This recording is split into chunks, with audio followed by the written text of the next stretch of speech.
the thing about Daniel, yeah, the thing about Daniel is that he lived in a completely different culture of his own.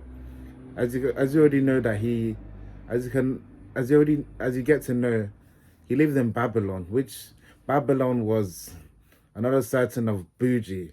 It was another different class of bougie. Like you had to, you had to fit the standards. You have to really rock with the, you had to really chill with the big boys. You know what I mean? So obviously, with Daniel, it was different like that. Yo, guys, it's Tito, and if you don't know, well, now you know. Daily bread. I pray for my daily bread. I was a newborn baby, Christ with the word I was baby fed. Jesus Christ, your word is a light on my path, preach and grab the daily bread. So obviously, let's cut the slack. I can't, you know what I mean? Let's cut the shenanigans, you know what I mean? Apologies for not uploading on my YouTube channel for about like 3 years ago. Obviously, you have to mind the noise because there's a lot that's going on, you know what I mean? But the noise will subside soon.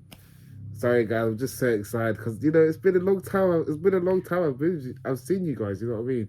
And obviously, there's a lot that's been going on in my life. There's a lot that's been going on in my life. Like, there's been, you know, life has just been lifing. You know what I mean? You know, they ask to say if you're fine. You're not really fine, but you just have to move on. You know what I mean? Walk out the door, you see someone that you know, and they ask you how you are, and you just have to say that you're fine when you're not really fine, but you just can't get into it because they would never understand. And it's crazy, but we thank God. The only thing is that we thank the Lord Jesus that everything's okay with me right now. So as you can tell by the title, we're talking about someone new. So now let's just let's just say, why is it that in society you have to conform, conform to the way the world is? Like nowadays, you know how technology is, taken off. Like people are worried about technology. Like people, you have to keep up with the trends. You have to keep up with the trends, like what's going on, like, you know, like what's going on, you know what I mean? And it's crazy, you know what I mean? Because if you can't keep up with the trends, you're automatically classed as you're old or an unk. I mean, I've been called. I mean, it's crazy to think that I've been called an unk, but you know what I mean. We don't want to. Let's not talk about my situation. But yeah, it's crazy to think that I've been called an unk.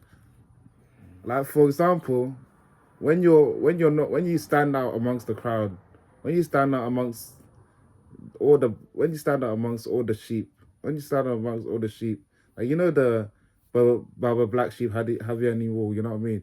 When the black sheep stood out, yeah, when you stand out amongst all the sheep and you decide your own trend, you decide your own way to go, like you just decide to be unique yourself, but ultimately it's a crime. You know what I mean? It's crazy to think about it. So today we're going into the book of Daniel. Now, obviously, Daniel's one of them guys that is like, Daniel's one of them guys that he's him. You know what I mean? Daniel is him. If you guys didn't know about it, Daniel is him. You know what I mean? There's a lot of Daniels in this. There's a lot of Daniels in this generation, and I feel like no one can top this Daniel. This Daniel is like, damn, Daniel. You know what I mean? This Daniel is too unique in his own way. So if you guys don't know about Daniel, about the book of Daniel, you might as well get to read on it. There's a lot of things that you can unpack in Daniel. And obviously, for those of you who don't know Daniel, let's just imagine you're 17 or 18, you're about to go into a different phase in your life. As obviously, let's say you're just enjoying your best life, you're enjoying your time, you're having a good time, you know what I mean? The people are saying, you're all right, what's happening? What's happening, darling? You're all right, you know what I mean? People are saying all these kind of things. And let's say it's you're kind of confused about how the whole situation is. But let's say now you've gone to uni. Let's just use modern day example there. Let's say now you've gone to uni. You used to be different, but now you've gone to uni, and now everything's open up. The whole world is open up for you. Like you can do partying. Like if you haven't done partying, you can party to your eyes drop out. You can do all these things, yeah. So now this was the case of Daniel. Now this was the case of Daniel. Now they gave, for example, they gave Daniel in Babylon where he was, which was the place that he was in. They gave him a new name, which was called Belteshazzar, and obviously that name, imagine having that name. That name is powerful. It's powerful. You know what I mean? It's crazy to think about it. But yeah, so they gave him a new name. It was a new rules, new identity. They just pretty much said, let's just forget who you are for a minute, and let's just forget who you are, and let's just reinvent you. It's pretty much like a clone. They're pretty much cloning you, and they're having you to have a new identity. It's pretty much, if you watch anime, you know what I mean? If you watch anime, if anyone's watched anime, it's about, you know, a new clone, like shadow clone, you know what I mean? And this clone has the same, it's different. It's the same you, but it's different person. But yeah, that's how it was with Daniel.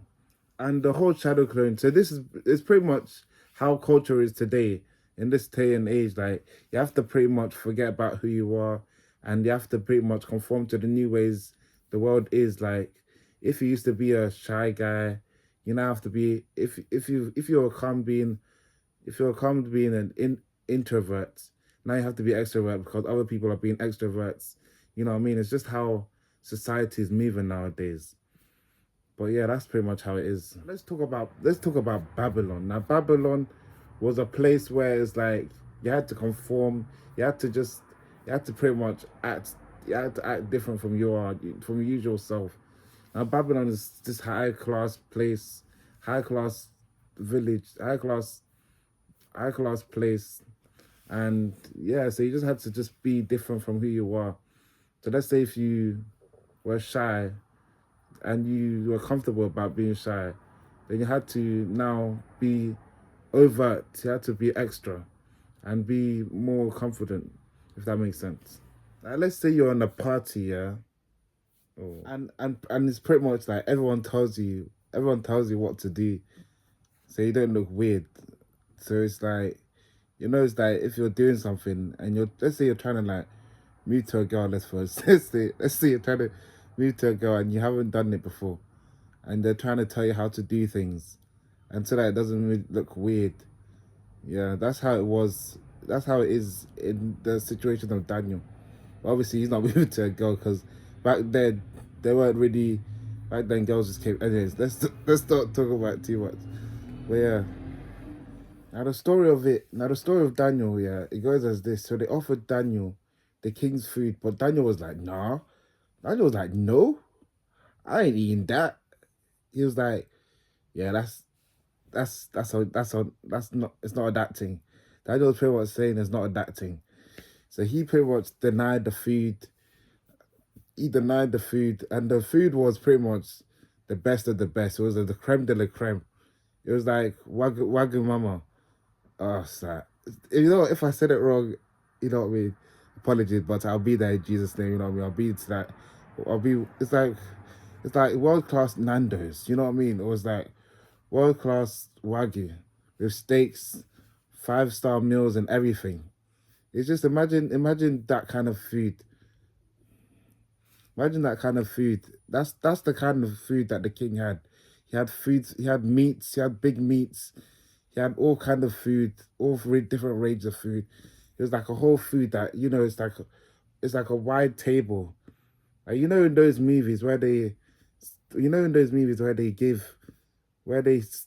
pretty much have a rich person and they have this whole line of food with breakfast, lunch, dinner, and there's like different food, there's different cuisines and stuff like that. It's like all you can eat buffet. That's how it was in Daniel's time, with the whole king's delicacies. But the thing is, yeah, it's not about food, because, you know, sometimes you think it's about food, about how you want to eat, how you present yourself. But for Daniel, it was very different. It was about his identity and how because he pretty much, in Daniel 1 verse 6, or Daniel, in the book of Daniel, said that Daniel purposed in his heart to not defile himself against any kind of food. So he told the chief eunuch this. So it was about his identity. It was about Daniel's identity and how he wanted to be treated as regarding to the things that the king placed on him. That the king placed on him. Because first, imagine the king changed his name, and now he's giving him food that he doesn't want to eat. Like, how would you feel? Like, you know what I mean? It's crazy. It's crazy to think about it. But it was about But with Daniel, it was about compromising. Like, obviously, as you can tell later on, and the story as the story in Daniel later progresses, you then find out that Daniel didn't want to eat the food that the king didn't want to give him. But the king's food can be any kind of food. It can be gossip. It can be gossip. It can be drama. It can be all kind of things that, that presents itself to you. But in all of this, Daniel just said that he didn't want to eat it. That Daniel didn't want to eat what the king had offered him. Instead, he wanted to be served with different foods. And he wanted to be served with different foods, which was vegetables, things of Sauri descent, which was things of Sauri foods, if you know what I mean. You see, when it comes to Daniel, the book of Daniel, now Daniel's my kind of guy, you know what I mean? He pretty much said, no, he doesn't want to eat the food. He doesn't want to eat the food. He said it in a respectful way, obviously. He said to the king that he didn't want to eat the food. But obviously, whilst talking about Daniel, you can't talk about Daniel and forget his 3 friends. Now, his 3 friends were Shadrach, Meshach, and Abednego. Or his 3 friends were Hananiah, Mishael, and Azariah. You know what I mean? Oh my gosh. You know what I mean? So that was his 3 friends. And it just shows you that another thing that you could take about Daniel was that he had the right company. Like in the Bible, it talks about, what's it called? If you're with the wise, you shall be wise. If you're with the wise, you shall be wise. But if you're with the fools, you shall be a fool. That's what I'm just paraphrasing what the Bible says. It says, if you walk with the wise, you shall be wise. And if you walk with the fools, you'll be a fool. If there are 5 foolish people around you, you did not count well. There are 6. Ha! Thunder!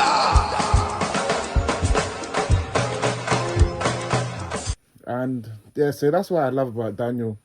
He had his 3 friends. His 3 friends were like brothers to him. His 3 friends were pretty much brothers to him because they were with him through the whole time of the period in Babylon as record. But yeah, that's how I love Daniel and I love his friends, because it's always good to keep the right company around you, because the friends can lead. Because there's a saying that says, "Show me your friends and I'll show you your destiny."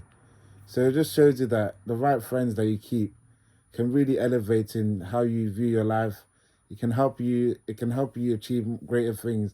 If you have the right friends with you, it'll help you achieve greater things and help you to achieve greater limits that you never thought you could do in your life. But whilst going on yes, having good friends is good, and having a good company would lead you to greater things and greater heights. It would lead you to greater connections.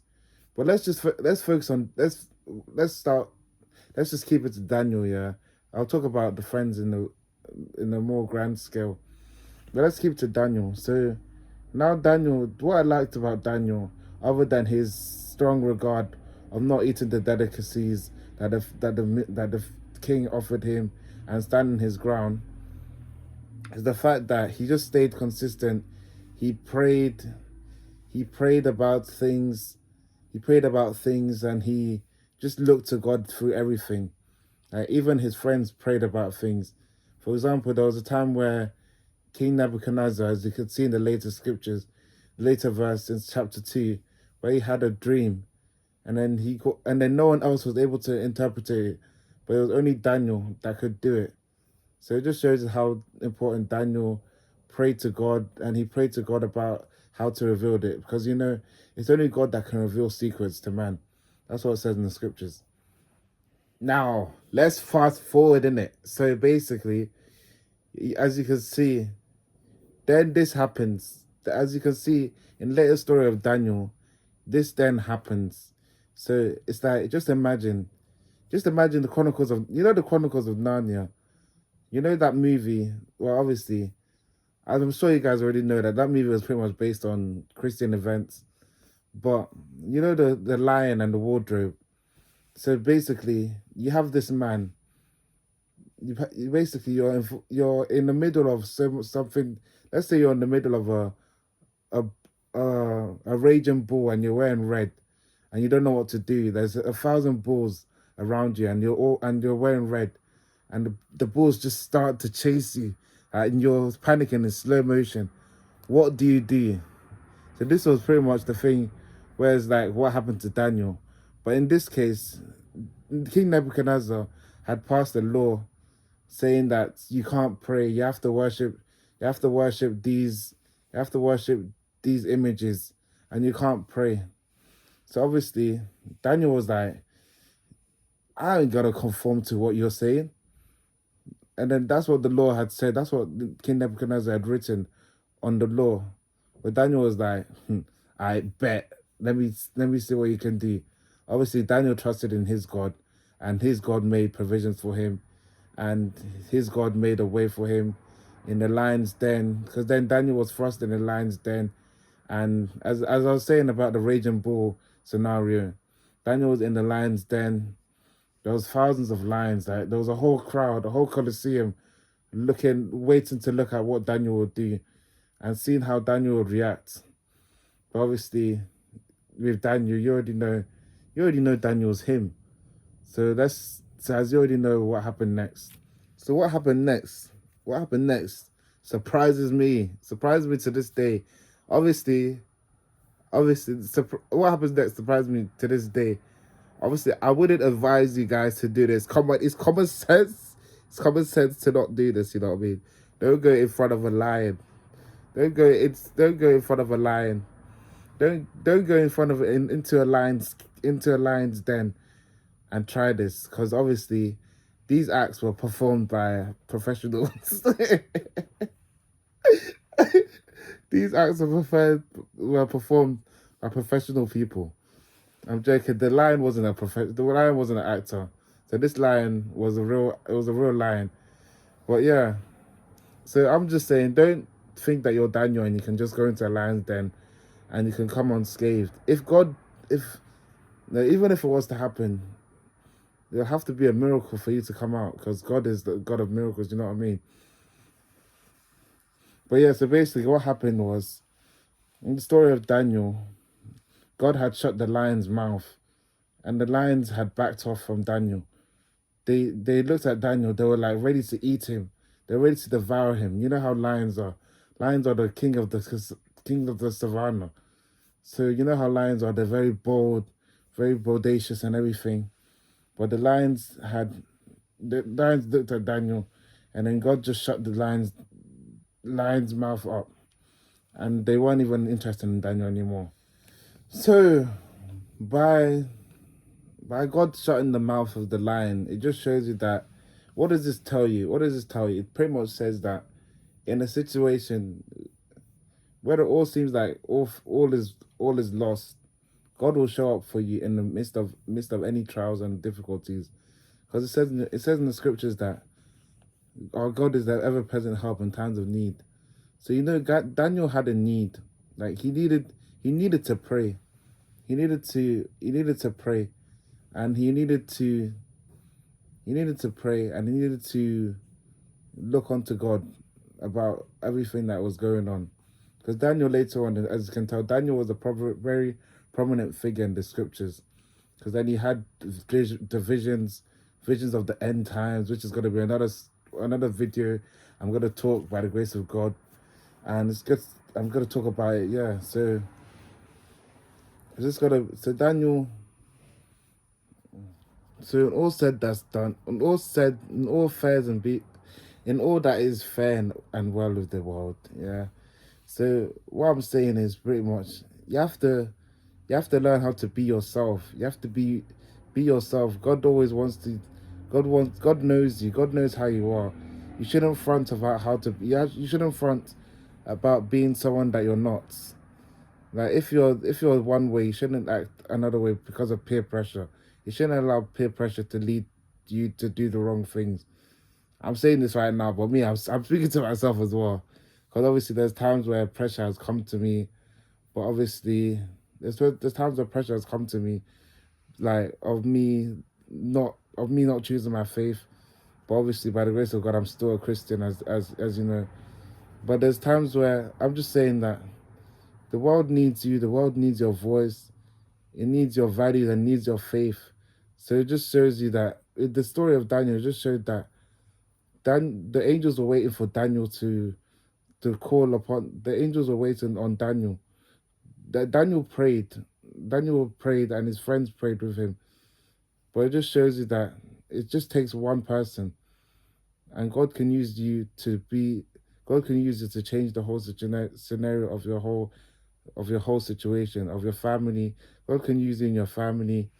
So it just shows you that you don't need to be anyone else. You don't need to be like this person. You don't need to be like that person.